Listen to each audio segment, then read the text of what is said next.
Кіндігімнің жасқанып тамған жерім ауылым, шабытымның асқары самғау шегі ауылым, жастығымның куәсі шұрқыраған ауылым, жусаны мен жуасы бұрқыраған ауылым, жастығымның куәсі шұрқыраған ауылым, жусаны мен жуасы бұрқыраған ауылым.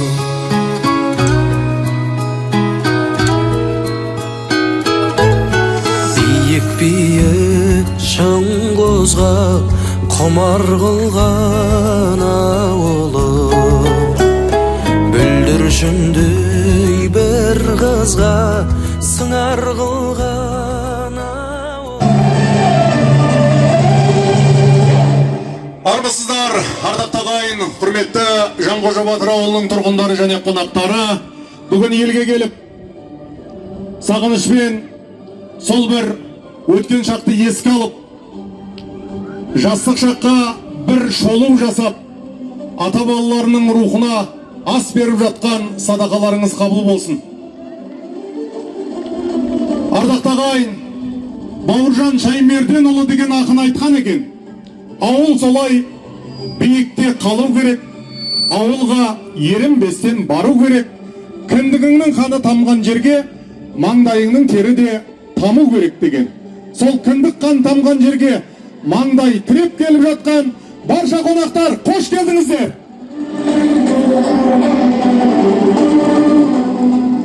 Енді ардақты ағайын, тарих із өшпейтіні белгілі. Абай Құнанбаевтың сөзі бар, жүйткіген жүйріктей аққан жұлдыздай зулап өтіп жатқан уақытай дейді. Кемеңгер Абай атамыздың қысқа тұжырыммен дәл айтқанына риза боласың. Шындығында өмірдің заңдылығы, өмірдің қағидасы, міне тарих алдарыңызда ағай. Сахнаның төрінде сол тарих беттері, сол кездегі із барлығы тұр.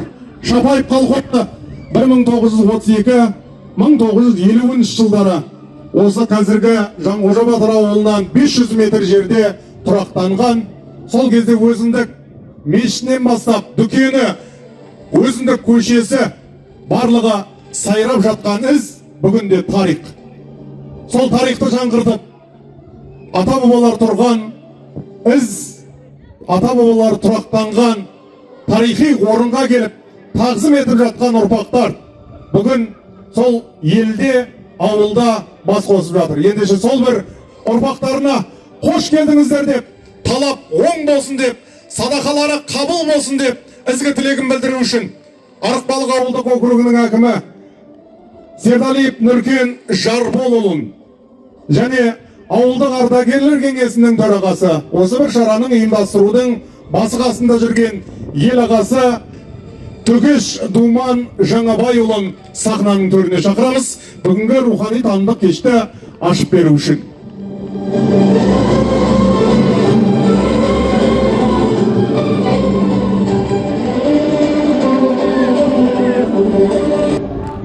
Құрметті ағайын, құрметті қонақтар, ардақты жерлестер, баршаңызды бүгінгі жақсы басқосудың шын жүректен құттықтаймын.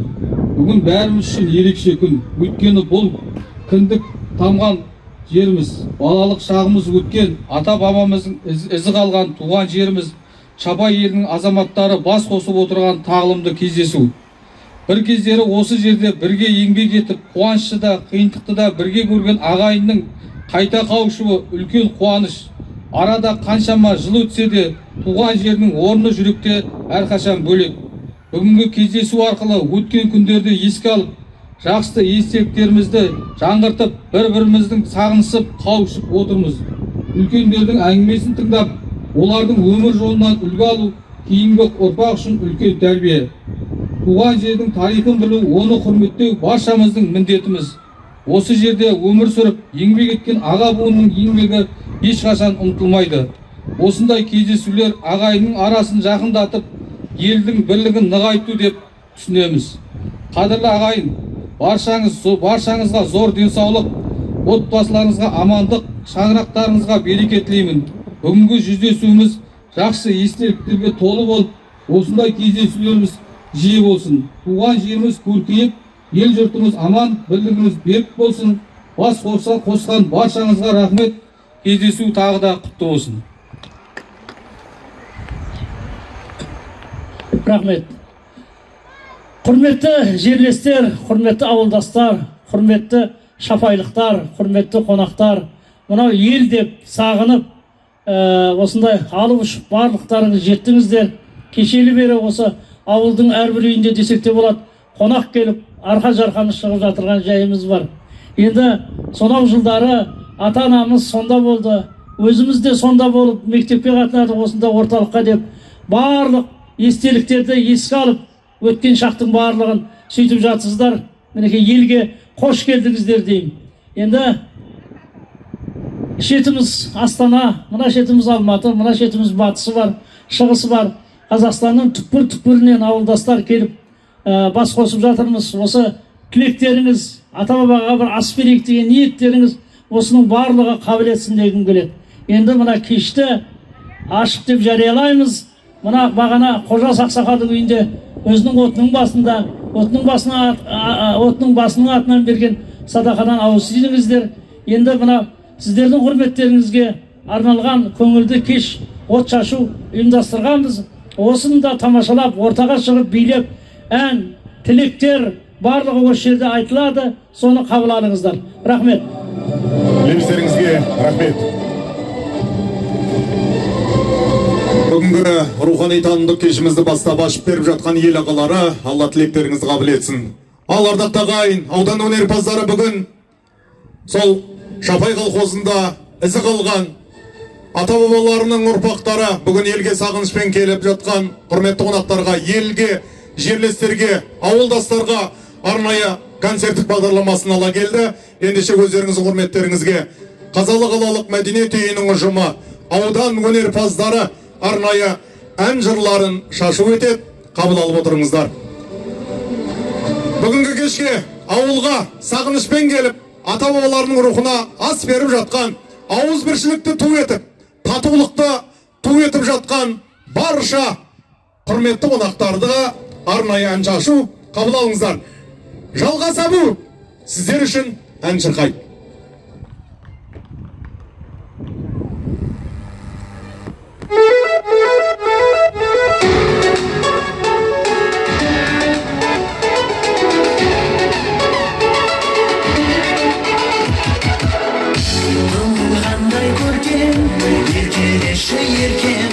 Сағынышым желкен, асыққан аттаға сен таныс, өзің аңсарының үмітіңді үзбе қашықтан.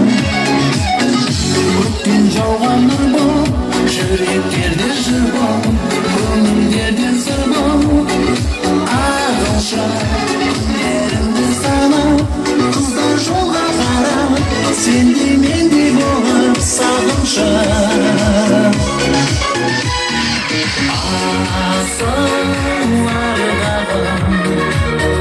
Еркелеші мәңгі, сенен жасыра алмадым, осыны біләдім. Сағынсың ба еркен, бағымсың ба еркен, әнімсің ба ойда, саладан арманымдай аңсап, сапарлардан шаршап, оралғандай болсай қанатым. Болмасаң да ғашық, жүрегімді ашып, кезікпедім қалай. Ертерек бақыт келген емес, онда керек емес, сен жанымда жүрсең еркелеп.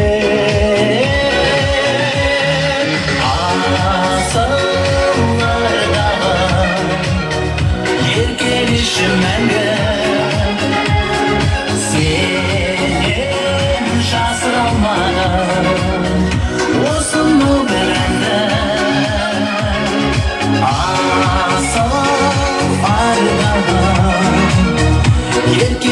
келешім мәңгі сенен жасырылмадым осы нұрды әнді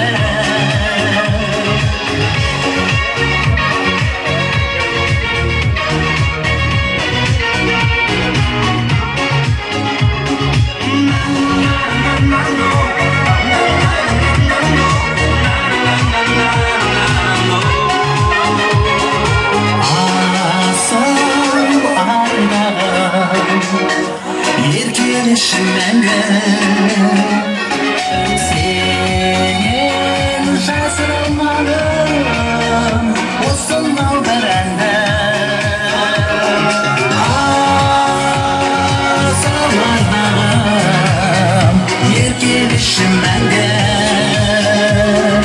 сенен жасырылмадым осы наудар әнді асыл арнағым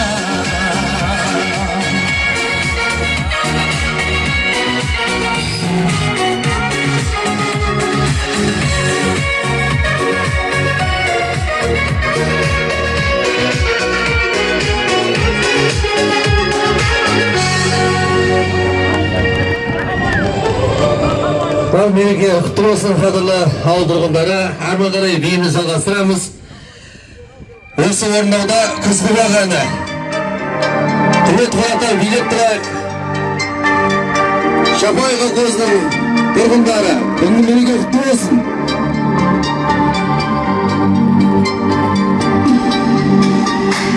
Тербетіп жүрегімді сезім гүлдей сүйдім мен неге екенін өзім білмей сағыласып аспандағы ай жұлдызбен түнімен сен ойлаймын көзімді ілмей сағыласып аспандағы ай жұлдызбен түнімен сен ойлаймын көзімді ілмей нұр шашып күн маған жұлдыздар жолындаған ұйқымда тұнылаған Аңсатпай келші жаным, айтылма сенсіз әнім, қолыма қошы бағым. Нұр шашып бүгін маған, жұлдыздар жолындаған, ұйқымда тұнылаған. Аңсатпай келші жаным, айтылма сенсіз әнім, қолыма қошы бағым.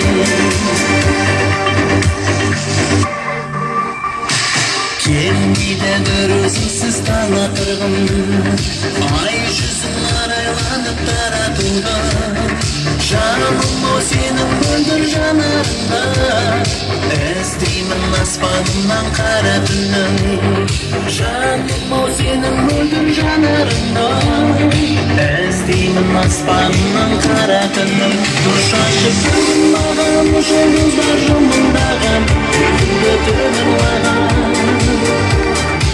Аңсатпай келші жаным, айтылма сенсіз әнім, қолыма қошы бағым.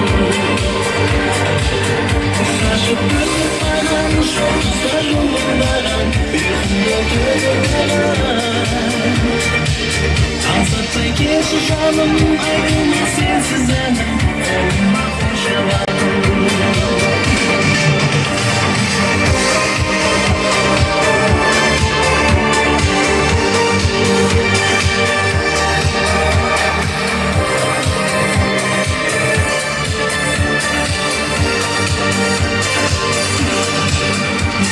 Бүгін маған жұлдыздар жымыңдаған ұйқымды түн ұрлаған аңсатпай келші жаным айтылма сенсіз әнім қолыма қошы бағым бүгін маған жұлдыздар жымыңдаған ұйқымды түн ұрлаған аңсатпай келші жаным айтылма сенсіз әнім қолыма қошы бағым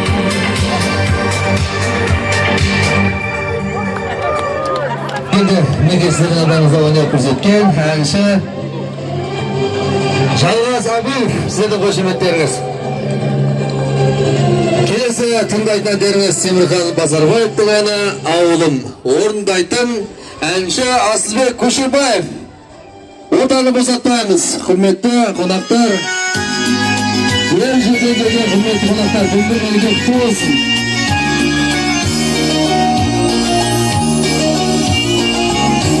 өзімнің жастығаны тамған жерім ауылым шабытымның асқары самғаушы еді ауылым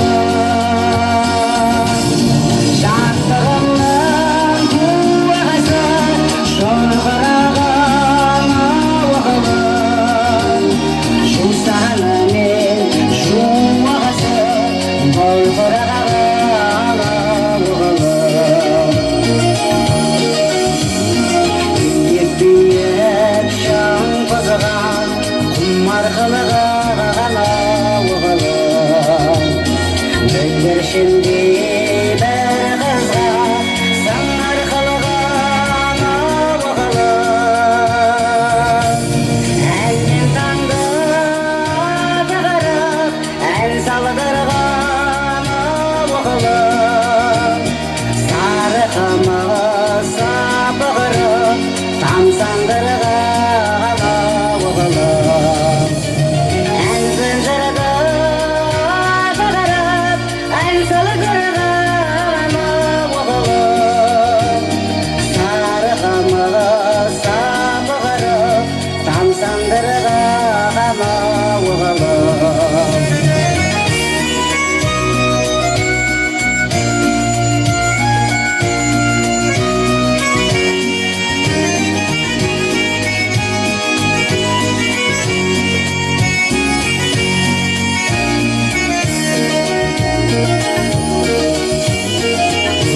күні шапағатып желеп қозған ауылым ай көрмесем құмартып жүрек қозған ауылым көк тұрғандай көктемеде сағым қуған ауылым алыс сапар шеккенде сағындырған ауылым көк тұрғандай көктемеде сағым қуған ауылым алыс сапар шеккенде сағындырған ауылым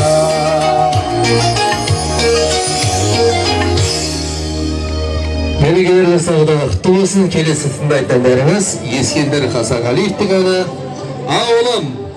Осы орындауда әнші Асылбек Көшербаев алдарыңызда. Сіздерді қошеметтеріңіз. қайда жүрсең туған жерім сен есіміңнен шығармағансың еркелеткен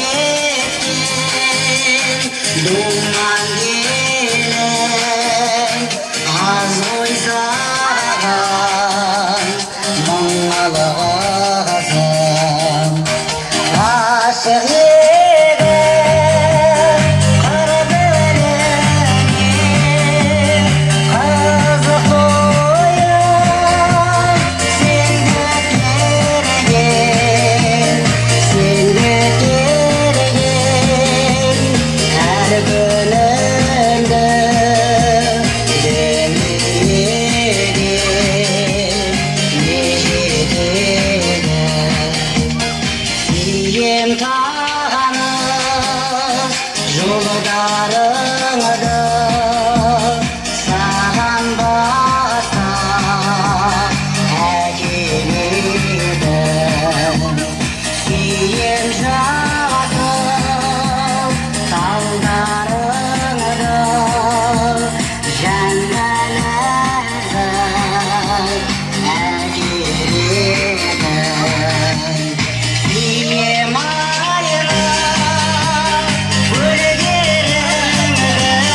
ортаңызда өнер көрсеткен әнші Асылбек Көшербаев.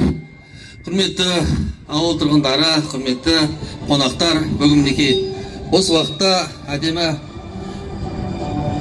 тарихи сәт деп айтсақ та болады. Думан ағамызды сахна төріне шақырғым келіп отыр. Қолып қошеметпен қарсы алайық. Елімізге мінекей Арал қаласынан Қайрат Құлыкешев ақын ағамыз келіп жатыр. Және де өзіміздің жергілікті сазгер Бектұрған Жібекәлі қошеметпен ортаға шақырайық. Ғалымбек Ниязды қошеметпен ортаға шақырайық.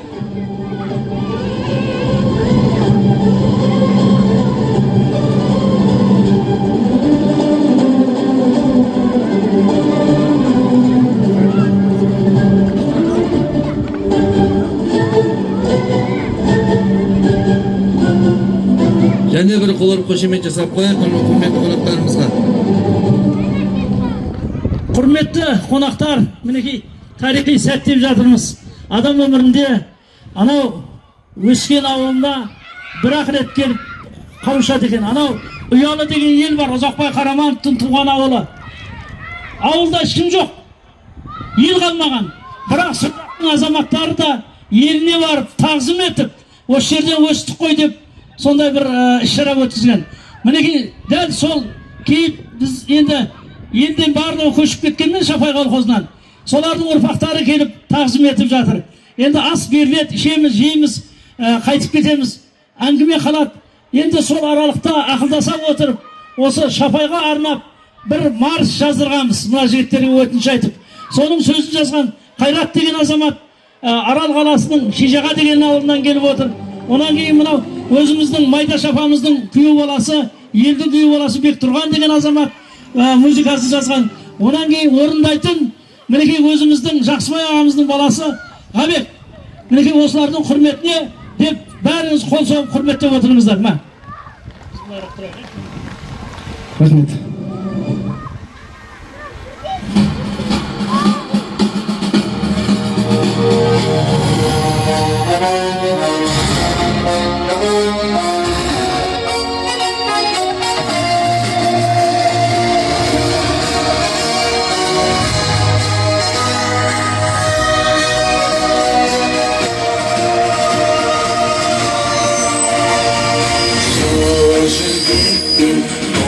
тербеткен Шапайым алтын бесігім жан жүрегімнен ел жүремін мен естілген сайын есімім орағым сенсің жұмағым сенсің күйенім кіндік кескенше қарандай баурап қияға баулап балақ бауынды шешкенше қарандай баурап қияға баулап балақ бауынды шешкенше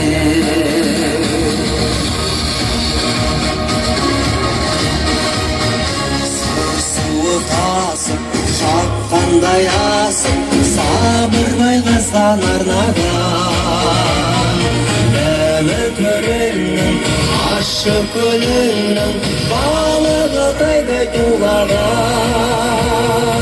ол көзің келді ескірмес белгі орнапты мәңгі тұрсын деп өзіңдей көркем болғаным екен ұрпағым біліп жүрсің деп өзіңдей көркем болғаным екен ұрпағым біліп жүрсің деп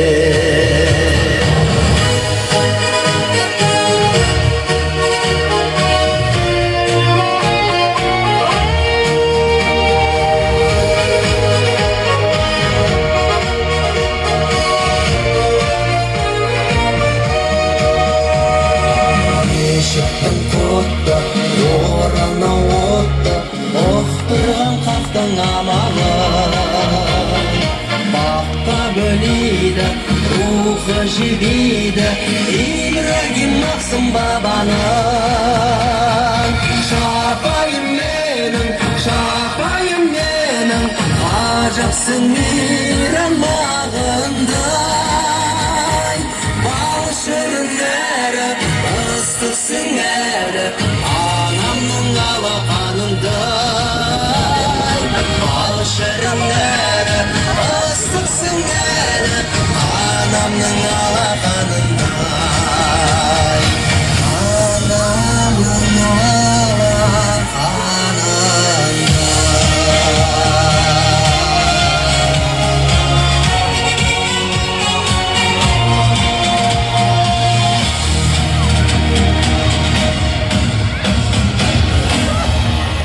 Құрметті қалайық, сіздердің алдарыңызда туған жерге тағзым әні орындалды.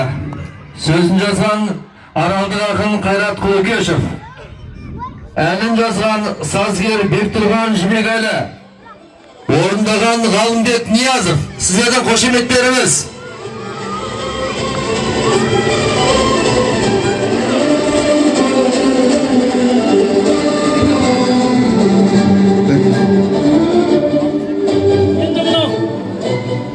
Жігіттердің шығарған әніне риза болған шығарсыздар деп ойлаймын.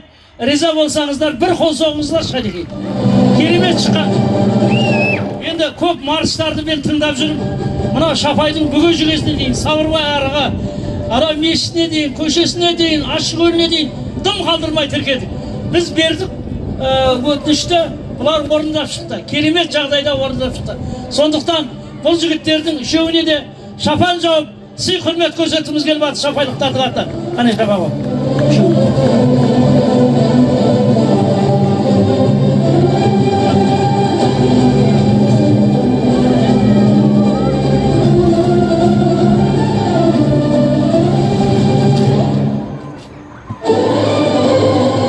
Шапанды аралдық ақын Қайрат Құлыкешевке кигізуде. Сазгер Бектұрған Жібекәлі.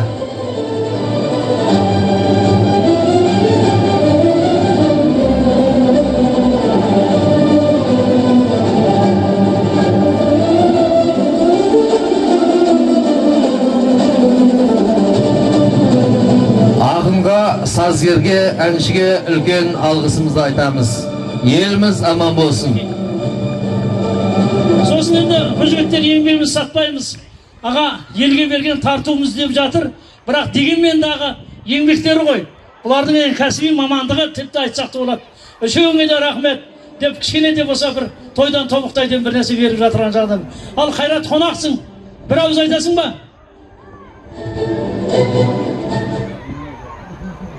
Ассалаумағалейкум, қадірлі қалайық ардақты ағайын. Енді мынау бүгінгі мінекей шараларыңызға куә болып, шараларыңыздың дабылын осы естіп, себебін естіп, не болып жатқан, қандай толғаныстар болып жатқан естіп, сіздермен бірге толғандық десек артық айтқандық болмас. Мінекей соның нәтижесі мінекей өздеріңіз тамашалағандай ән туып жатыр. Осы сіздердің бойтұмарларыңыз болып табылсын, құтты болсын. Мына сөзін жазған, әнін жазған Бектұрған бауырымменен орындаған мына Ғабит бауырымызға қол қошемет жасап қойыңыздар. Рахмет, құрметті болыңдар. Жақтарың түспей жамандық көрмеңдер, елге, халыққа қызметтерің өте берсін. Рахмет. Оларды Құралай Сатмағамбетованың әні елге сапар. Орындайтын әнші Бақыткелді Надиров. Қошеметпен қарсы алайық.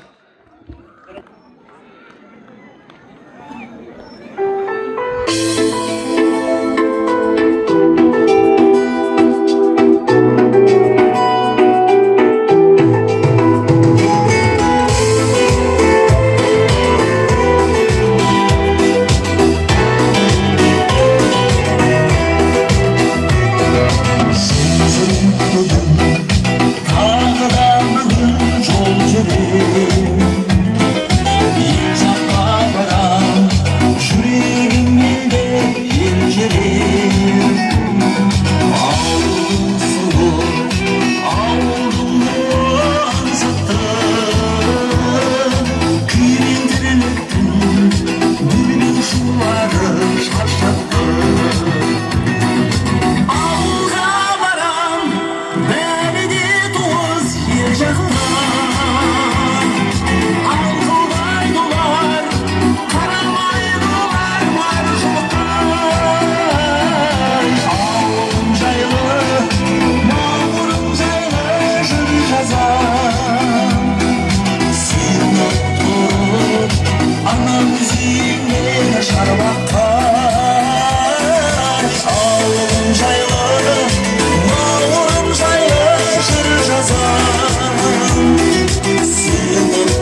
келесі құттықтау сөз Ұзақбай ағамыз бен Күмісбай ағамызға беріледі. Қошеметпен сахна төріне шақырайық.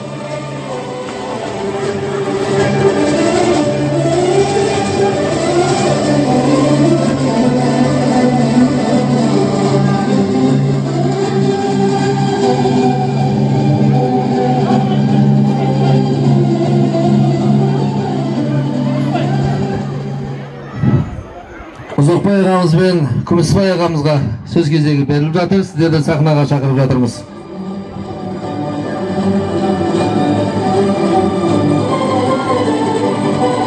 Күмісбай аға бұл маңайда жоғай деймін. Зейнегүл апа сіз келдіңіз. Зейнегүл апа Алматыдан келген. Осы екі апа мен аға сөйлейді. Ма?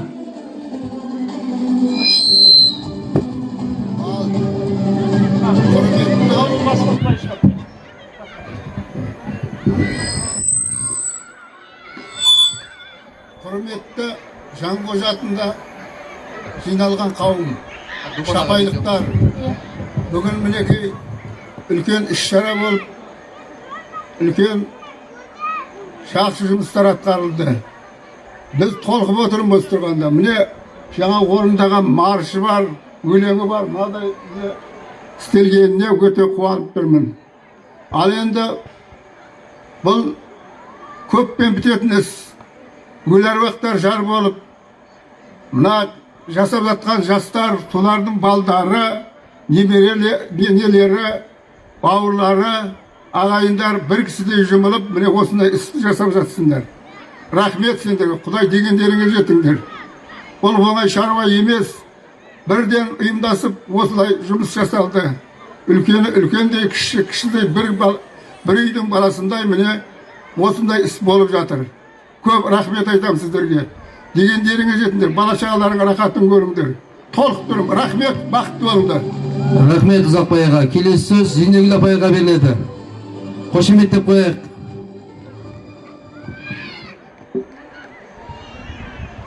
Армысыздар, құрметті ауылдастар және құрметті шапайлықтар, алыстан жақыннан келген туған туыстар, бауырлар. Мінекей 8 ай дайындалған дүбірлі тойдың ең алғашқы күні басталып кетті. Біреуі қызғана қарайтын, біреуі қызыға қарайтын, келешек ұрпаққа үлкен өнеге болатын тарихи оқиға дейміз. Көріп отырсыздар, 45 шаңырақтан құралған 100-ден аса ұрпақтың бас қосуы болып жатыр. Естіп жатырсыздар, қожасаға бастады, үйіне шақырып, шай беріп, бәріміздің басымызды қосты. Бұл үлкен шаруа, үлкен тарихи оқиға, үлкен іс-шара. Бұл оңайлықпен келетін нәрсе емес. Мен Аллаға мыңда бір шүкіршілік айтам. Думанның атасы Төкеш атамыздың сол жерде магазинші болып істегеніне.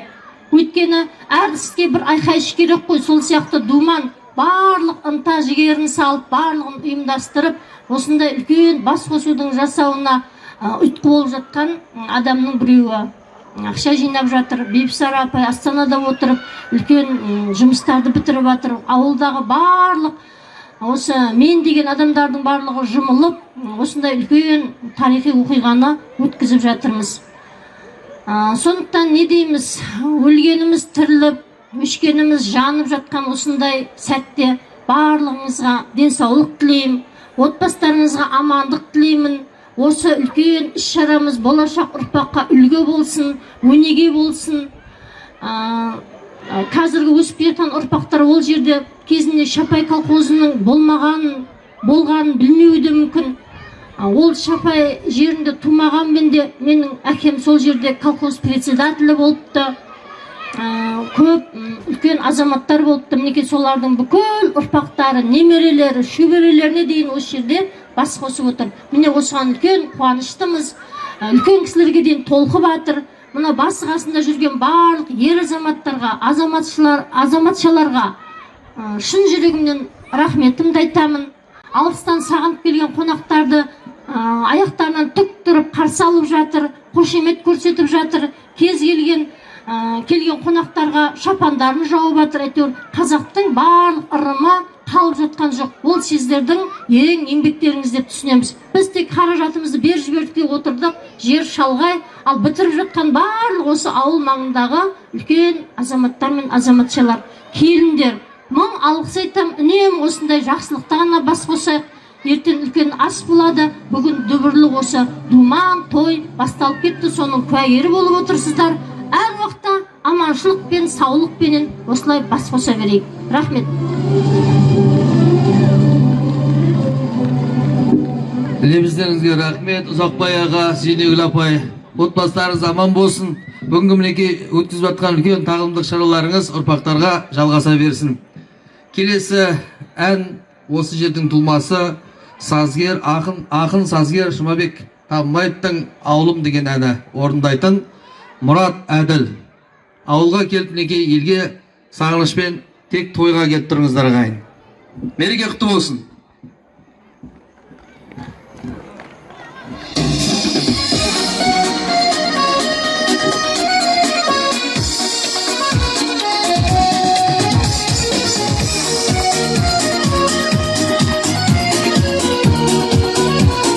Шапай халқының ұрпақтары билеуге болады. Айтмекен гүлдала көген, достар сүзікті қанша жас көктен, сағыныш сезім жырымен жеткен, жиналдық достар ауылым кеткен.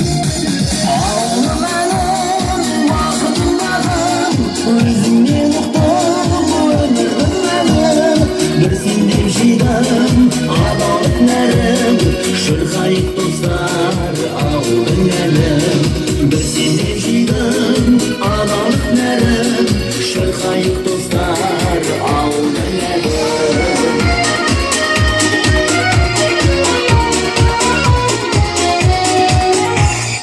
Бірге үнсіз көбінде жылдар, күндер ай шіркін алаңсыз мұздар, толқысы баян жүзіндек дайын, кіреді түске жусанды сайын. Ауылым әнім, уақытым бағым, өзіңнен ұқтым, өмірім мәнім, бір сендеп жидым, адалдық нәрім, шырқайық достар ауылым әнім, бір сендеп жидым, адалдық нәрім, шырқайық достар ауылым әнім.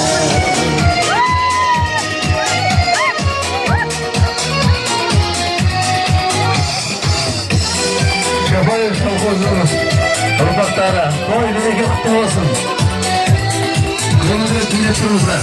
Сәнді аяулым мәңгі, сақталар есер балалық мәңгі, шырқайып құрбым ауылдың әнім, шырқайып құрбым ауылдың әнім. Ауыл әнім, бақытым бағым, өзіңнен ұқтым, өмірдің мәнім, бір сендеп жидым, адалдық нәрім, шырқайып достар ауылдың әнім, бір сендеп жидым, адалдық нәрім, шырқайып достар ауылдың әнім, шырқайып достар ауылдың әнім.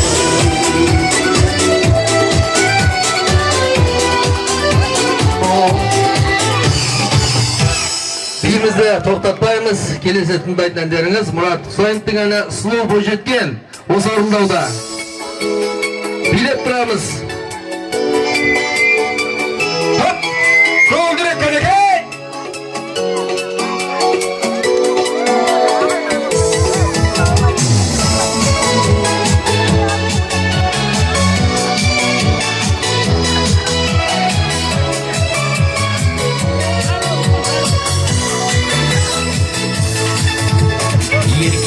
Күлкің асылма жаным, шуалы нұрлы жарқын жанарым, қолбырасың гүлдесең сұлу бойжеткен, жайма шуақ күнде жайнап ажарым. Мұң бұралған тау шыбақтай, мөлдіреген таңғы шықтай, мөлдіреген таңғы шықтай, сұлу бойжеткен. Sen yüreğimden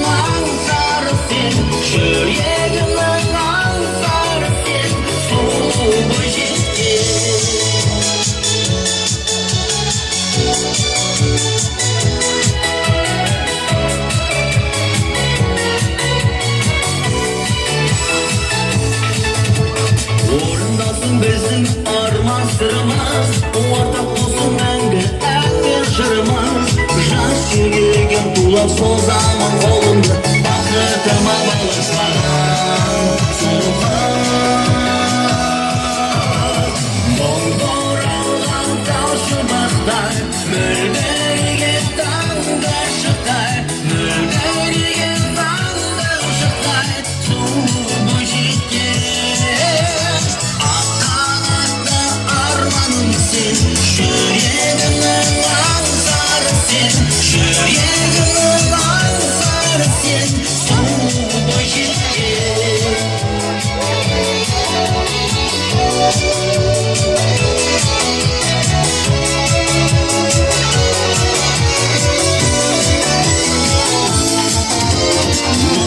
Оралған тау шыбықтай, мөлдіреген таңдар шықтай, мөлдіреген таңдар шықтай, сұлу бойжеткен.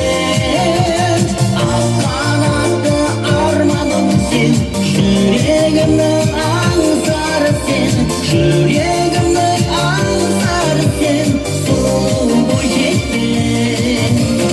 Мұңды оралған тау шыбықтай, мөлдіреген таңдар шықтай, мөлдіреген таңдар шықтай, сұлу бойжеткен. Ақ қанатты арманым сен, жүрегімнің аңсары сен, жүрегімнің аңсары сен, сұлу бойжеткен, сұлу бойжеткен, сұлу бойжеткен. Рахмет, неге сіздердің алдарыңызда өнер көрсеткен әнші Мұрат Әділ.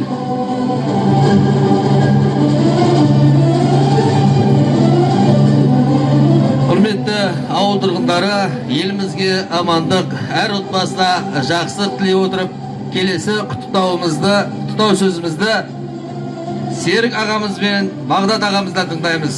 Қошеметпен сахна төріне шақырамыз.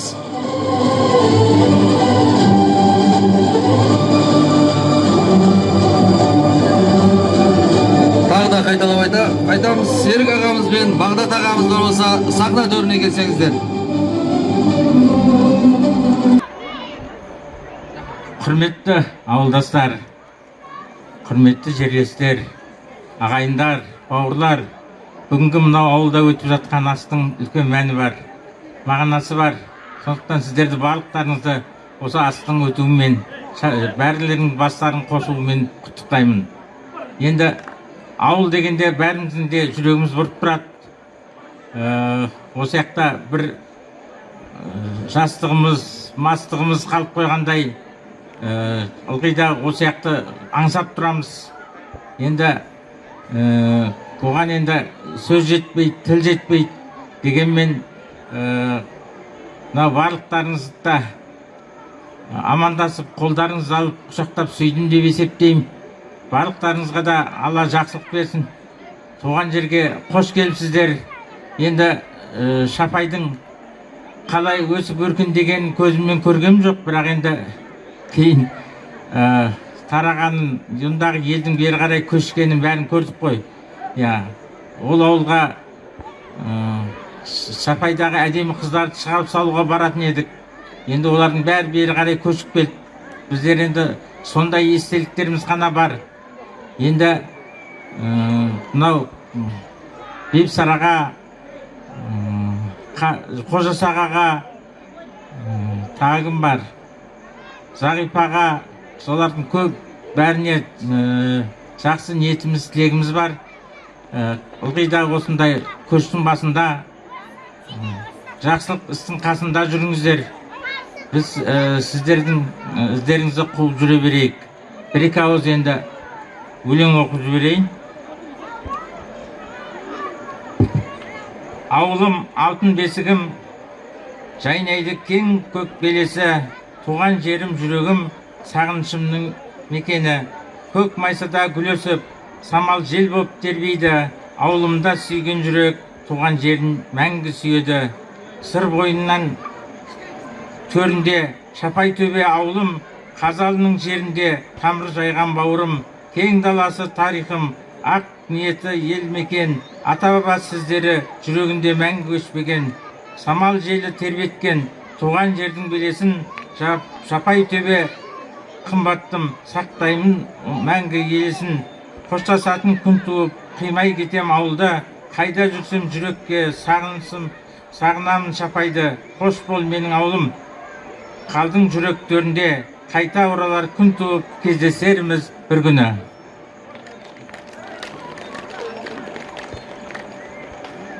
Құрметті шапайлықтар, мен сол Шапайда туып өскен кісімін. Мен Сүлеймен деген адамның Бадат деген баласымын. Сол Шапайда туып өстік. Соның шаңын бұрқыратып, 2 километр жерде мына ескі мектепке қысы жазы жаяу қатынап оқитындығымыз. Ол замандардың бәрі артта қалды. Ол кезде автобуста жүрмейтін, автобусты біздің ел такси деп атайтын. 1-ші, 2-ші, 3-ші, 4-ші такси деп сол кешкі 6-ға дейін қатынайтын. Енді ол заман өтті. Мынау жаңағы қазақта әңгіме бар ғой, өлі разы болмайды, тірі байымайды деген. Осы асты ұйымдастырып, ескерткішті қоюға мұрындық болған жігіттер мен қыздарға, ауыл ақсақалдарына көптеген шексіз алғысымыз бар. Оның ішінде мына Қожас ағамыз, сосын сол іске мұрындық болған Ұлзира апамыз, Бейбісара қарындасымыз, осы ауылдың ақсақалдар төрағасы Думан інімізге және осы ауылдың әкімшілігіне алғысымыз шексіз. Бұл бір рухани мықты іс болды. Сондықтан сіздерді осы көңіл көтеру, еске алу кештерінің көңілдетуіне кектеспін. Әрдайым ауыздарыңыз бір болсын, рухтарыңыз жоғары болсын. Мен бәріңізді де жақсы көремін. Өйткені сол бір ауылда өстік, бір шаңдақты кештік. Біздің көбіміздің естелігімізде, көретін түстерімізде, айтатын әңгімелерімізде тіпті бірдей. Аман саулықта болайық.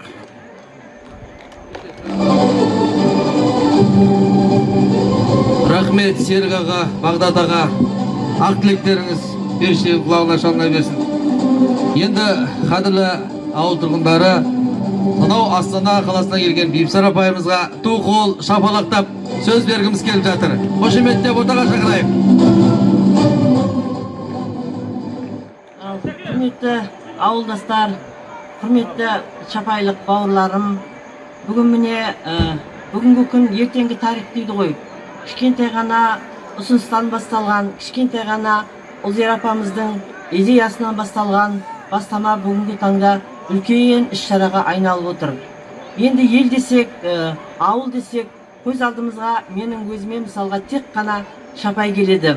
Өйткені Шапайда 20-25 шақта үй тұрдық, отбасы тұрдық. Соның балаларының ауызбіршілігі, біздің ата-аналарымыздың бір-біріне деген сыйластығы, олардың барлығының бір-біріне деген адамгершілігі әлі күнге дейін міне көз алдымызда. Шапайдың ұрпақтары бір жерде кездесе қалсақ, тек әңгімеміз Шапаймен басталып, Шапаймен аяқталады.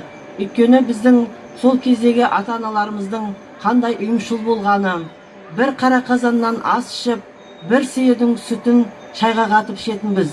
Бір үйдің балаларындай болып, бір-бірімізбенен асыр салып ойнап, алысқа кетсек бір-бірімізді сағынысып көрсетінбіз. Мінеке сол кішкентай ғана идея басталып еді, бәріңізде жан-жақтан қоштап, міне үлкен бір іс-шараға айналып отыр. Ескерткішіміз орындалды. Тайға таңба басқандай қылып, ата-аналарымыздың, әкелеріміздің аттары қалды ескерткіште. Енді бұл өмірде мәңгілік еш нәрсе жоқ қой. Дегенменен сол біздің мына ескерткішіміз бірнеше ғасыр өмір сүреді деп ойлаймын. Ертеңге бергелі отырған асымыз, садақамыз қабыл болсын. Барлығымызды ата-аналарымыз бүгін бұраунап жатқан болар. Солардың әруақтары барлығымызды әруақта да қолдап қорғай жүрсін деймін. Аман болыңыздар, сау болыңыздар. Тек қана жақсы жағдайда кездесейік. Осы ауылдың ауасын жұттық, осы ауылдың құдығының суын іштік. осы ауылдың номер 94-ші Ленин атындағы мектебінің орта мектебін бітіріп, үлкен жоғарғы оқу орнына түсіп, үлкен қызметтерді атқарсақ, соның барлығы сіздердің ықыластарыңыз, сіздердің ниеттеріңіз, осы ауылдан алған тәрбиелеріміз, осы номер 94-ші Ленин атындағы мектептегі ұстаздарымыздың берген тәлім тәрбиесі дер едім. Менің өз басымның мысалға қызметтерде, қоғамда болған барлық жолдарымның барлығы осы сіздерден бастау алды демекшімін. Сондықтан да қай кезде де айтатыным, сіздер аман болыңыздар, сау болыңыздар. Осы ауылда тек қана жақсы жағдайда тойда кездесейік. Рахмет.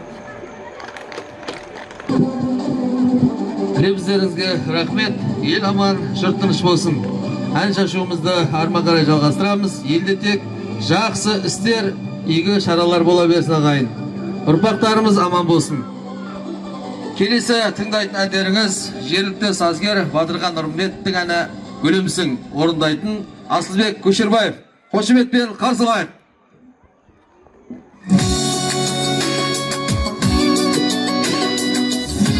Баршаңызды биге шақырамыз. Жергілікті ән.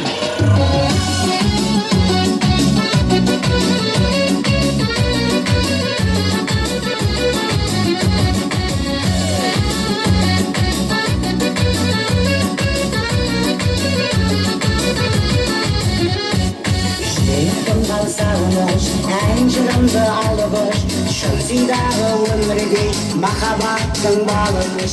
Sanqır sırlı sılığın, makabattın жылуын, nurgulup uykumarlangan kendini.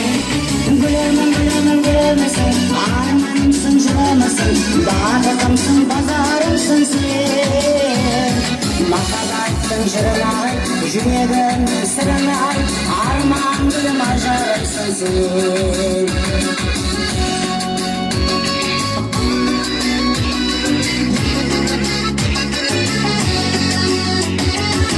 Сезімнен үмітім, әлдилейді күлітім, бақытымның бастауы, өмірімнің гүлісің. Едіренген тілекті, тұншымаған жүректі, көмбірлеген кеудемдегі нәмісің. Гүлімің, гүлімің, гүлімісің, арманымсың, жылымысың, бақытымсың, базарымсың сен. Махаббаттың жырын айт, жүрегімнің сырын айт, арман гүлім ажарымсың сен. Гүлімің, гүлімің, гүлімісің, арманымсың, жылымысың, бағытымсың, базарымсың сен.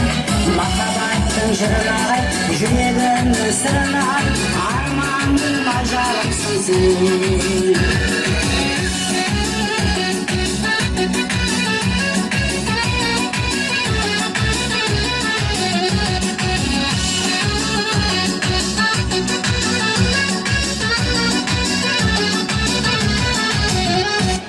Makabattın мәңгілік, тұнығымдай таңғылық, сені сүюім үшін тәңір жазған заңдылық.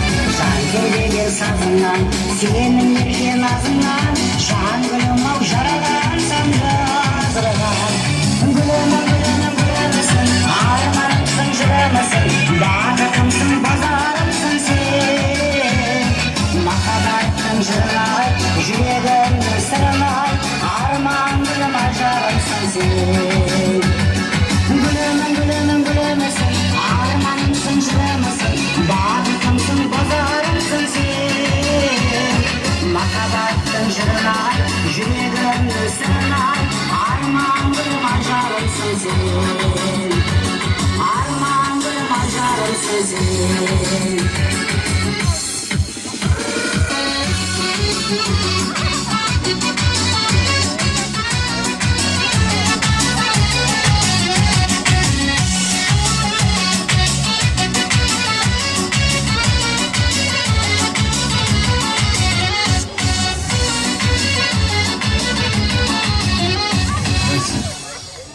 Береке тағдырды болсын. Келесі тыңдайтын әндеріңіз Әбілғат Еспаевтың әні Маралдым.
Нұрмахан Серікбаевтың әні «Сен үшін» орындайтын Бақыткелді Надиров. Қошеметпен қарсы алайық.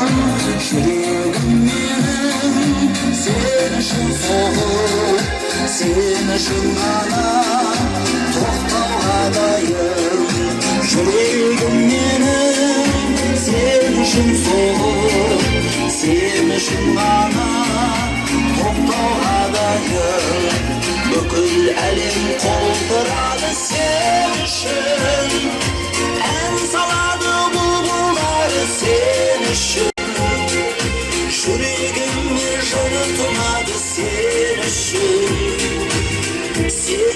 жаным sen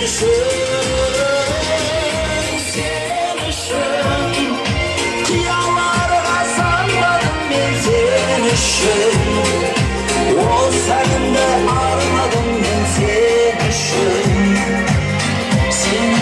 жаным sen үшін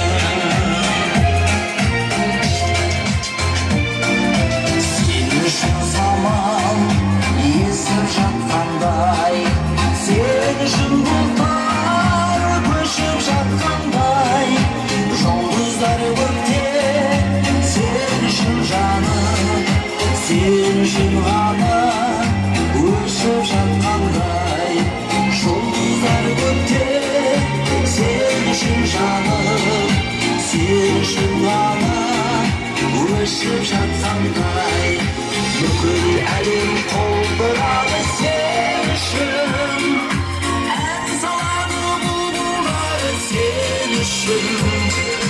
жүрегіме жыр тұнады сен үшін жаным sen үшін қияларға самғадым мен сен үшін осы әнімді арнадым мен сен үшін жаным sen үшін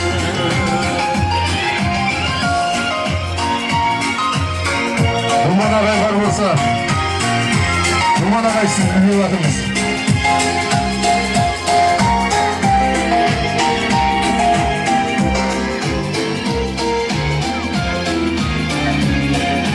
Сен үшін түріліп таң атқандай гүлсіз бүршік жанып жатқандай көңілге әнім мөлдір бұлақ болып sen үшін ғана ағып жатқандай көңілге әнім мөлдір бұлақ болып sen үшін ғана ағып жатқандай бүкіл әлем қолдырады sen үшін ән салады бұлбұлдар sen үшін жүрегіме жыр тұнады sen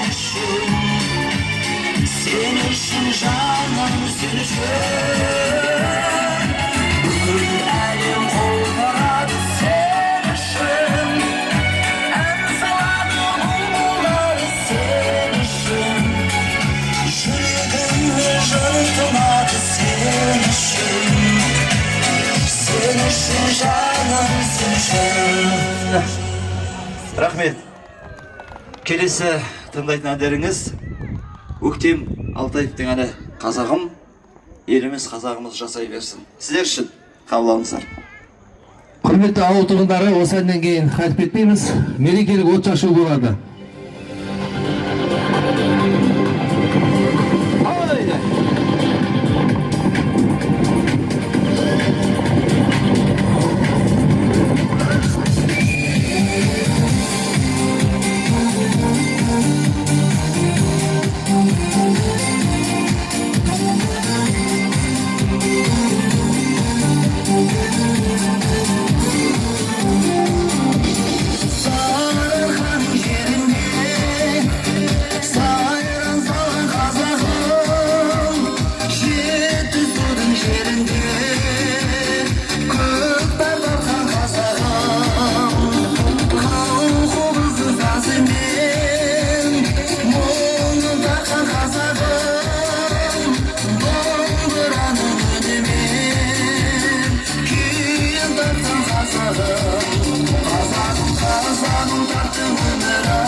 Қазағым қазағым тарттың өмір азабын ата баба дәстүрін ұмытпайық ей Қазағым қазағым тарттың өмір азабын ата баба дәстүрін ұмытпайық ей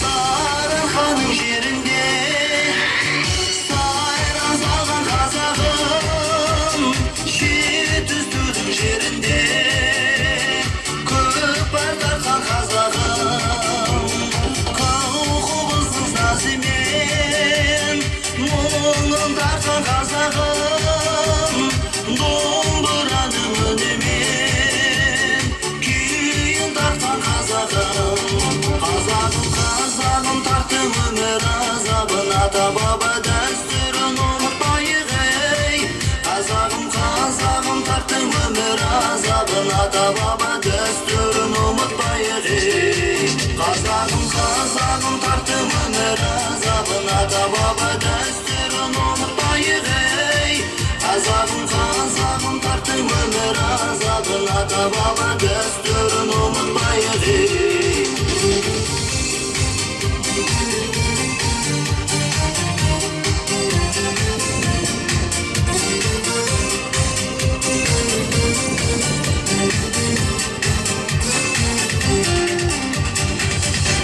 Көп рахмет. Енді құрметті қонақтар, құрметті шапайлықтар, біз енді қанша бір іс-шара болғанмен қорытындылайық. Қазір шапай маршын мына жерге үлкен круг жасап тұрайық бәріміз. Сөйтіп шапай маршын бәріміз хормен айтамыз. Соңынан былай круг жасаңыздар. Әрі керек, әрі мына шаңырақтың астынан бастап круг жасаңыздар. Содан кейін шапай маршын бәріміз хормен айтайық. Соңынан қожа сақам, ақсақалым, абызым осы кіші бәтесін береді. Жақсы ма? Келіңіздер, алыстаңдар, жақындайық бәріміз. Жақындайық бәріміз. Түгел жақындайық. Келіңіздер.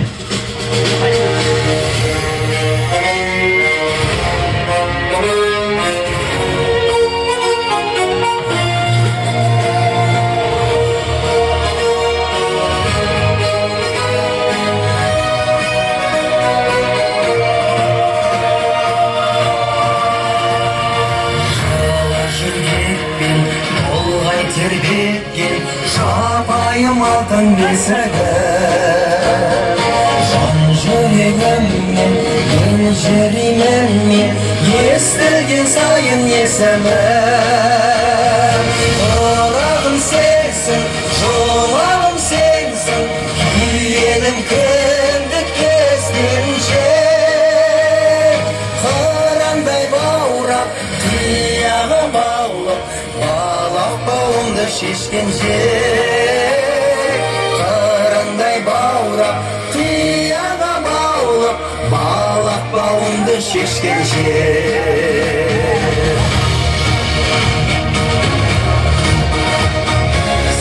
суы тасып жатқандай асып сабыр байғазған арнадан үмітінің ащы күнінің балығы тайдай тулаған ұл-қызың келді естілмес белгі орнатты мәңгі тұрысынды өзіңдей көркем болғаным екен ұрпағым біліп жүрсін де өзіңдей көркем болғаным екен ұрпағым біліп жүрсін де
жан жүрегіммен ежіремін естілген сайын есімі олағым сенсің жолағым сенсің күйегім күнді кескен жер тарандай баурап тұяға баурап балақ болымды шешкен жер тарандай баурап тұяға баурап балақ бауынды шешкен жер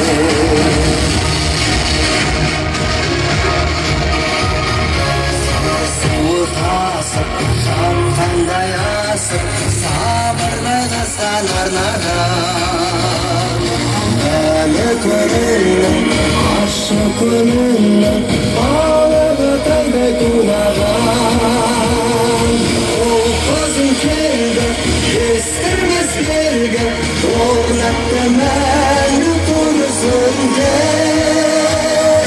өзіңдей көркем болғаным еркем ортағым біліп жүрсің де өзіңдей көркем болғаным еркем ортағым біліп жүрсің де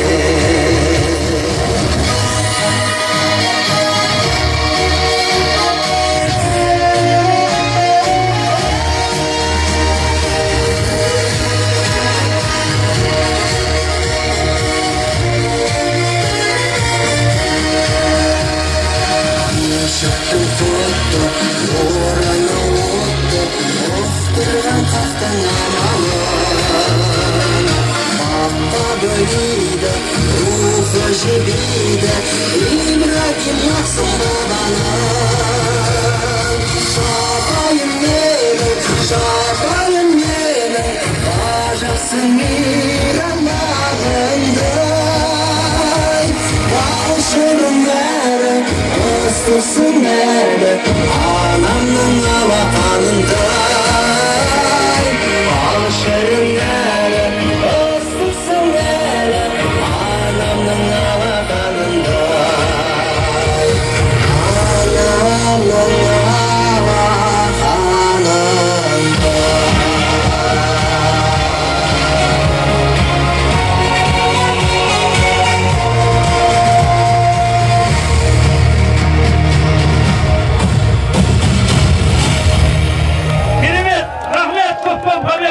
Енді құрметті шапайлықтар, осы әннің осы әннің текстісі, музыкасы Борт Шапай шатына жіберілді.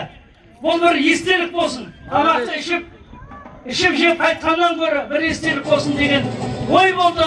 Ал енді інілерің думан, көптеген інімін, кейбіреуінің ағашқарының, мінекей ойымның, өремнің жеткен жері осы болды менің. Ал енді ертеңгі іс-шара бір бөлек, онда да біраз шашулар болады. Әйтеуір елдің ортасында жүргеннен кейін ауыл әкімі Нұркенмен бірлесе отырып, өйстейік деп осының бәрін жеткіздік. Аяқта бейбісара дәтен ауылда қожасаған қолдап отырғаннан кейін осы жетістікке жеттік деп ойлаймын.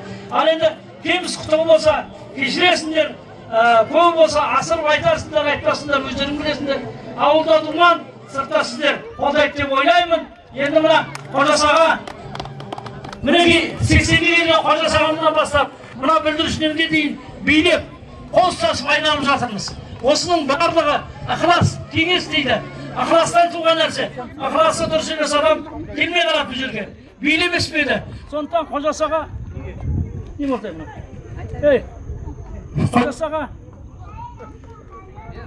Alo, бұлай ма?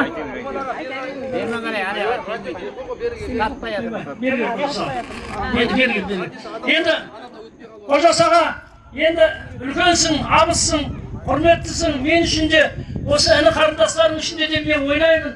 Сондықтан мына ақ бәтеңізді беріңіз, ертең мінекей бәрі жақсы демалып, ертең аста кездескенше. Ал қол жайық қанекей. Айналайын ағайындар, ынтымақ бірліктерің ауыздай үйіп тұрсын. Шаңырақтарынан құт білеке ажан бірдай құйып тұрсын. Жақсылықтың есігі кең ашылып, жамандықтың желкесін қиып тұрсын. еткен еңбек маңдай терлеріңді халқың көріп шешініп тұрсын. Қызғанша қызыл көздердің өзегіне шоқ түсіп күйіп тұрсын. Дендерің сау, отбасыларың аман, аузы біршіктерің болсын. Өліге иман, тіріге берекет берсін. Бүгінгі беріліп атқан мына ата бабамыз, әке шешемізге беріліп атқан Құран хатымыз қабыл болсын.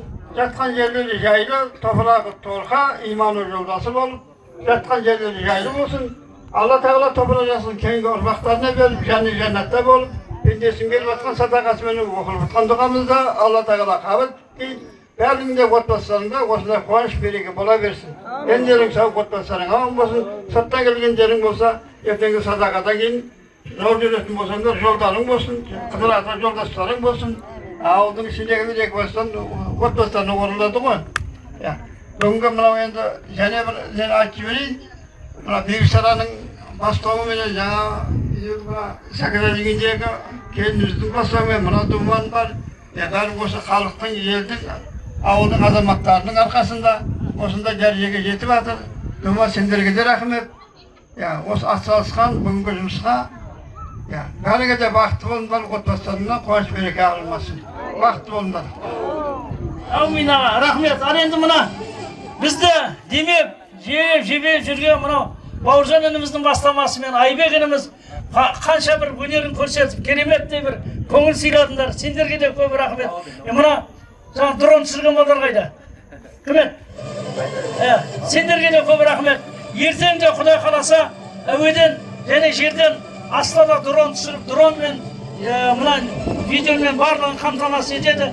Сондықтан ештеңе аяған жоқпыз сіздерден. Қолымыздан келген бар мүмкіндікті жасап, осы кісілер, сырттан келген кісілер бір риза болып қайтсыншы.